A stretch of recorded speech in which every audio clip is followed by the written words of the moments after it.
लेकर बच्चे दौड़ते हुए पतली गली में क्यों घुस गए? क्योंकि पतली गली से घर नजदीक पड़ता था और दूसरी गली में भीड़ अधिक थी, इसलिए बच्चे कहीं मछलियाँ चलकर वहाँ में बढ़ न जाए, इसलिए बच्चे पतली गली में घुस गए। संतु क्यों उदास हो गया? संतु यह जानकर उदास हो गया कि कुछ ही देर में मछलियाँ काटी जाएगी। वह तो मछलियों को जीवित पालना चाहता था। संतु मछलियों की मृत्यु सुनकर उदास हो गया। मछली के बारे में दीदी ने क्या जानकारी दी थी? बच्चों ने उसकी परख कैसे की? मछली के बारे में दीदी ने यह जानकारी दी थी मृत मछली की आँख में अपनी परछाई नहीं दिखती है। बच्चों ने इसकी परख एक मृत मछली की आँख में अपनी परछाई देखी थी। दीदी कहाँ थी और वह क्या कर रही थी?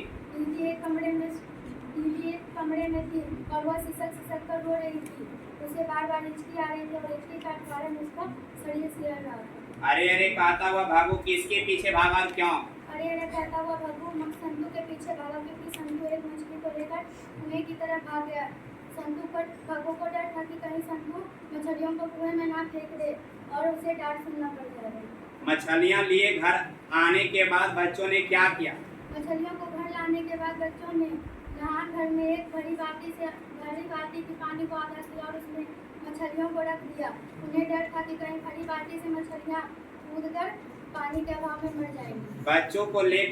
मछलियों को लेकर बच्चों की अभिलाषा क्या थी? मछलियों के लेकर बच्चों की अभिलाषा थी कि वह पिताजी से एक मछली मांगेंगे और उसे कुएं में डालकर बड़ा करेंगे और उसे जब चाहे निकाल कर खेलेंगे, फिर कुएं में डाल देंगे। घर में मछली कौन खाता था और वह कैसे बनाई जाती थी? घर में मछली केवल पिताजी खाते थे। उसे घर का नौकर बब्बू पहले पाटे पर मछलियों को पीट कर मारता था। उसके बाद उसके शरीर मछलियों में राख लगाकर उसे रगड़ता था। उसके बाद उसे चाकू से काट कर धोकर पीना जाता था। बैठ जाएगी।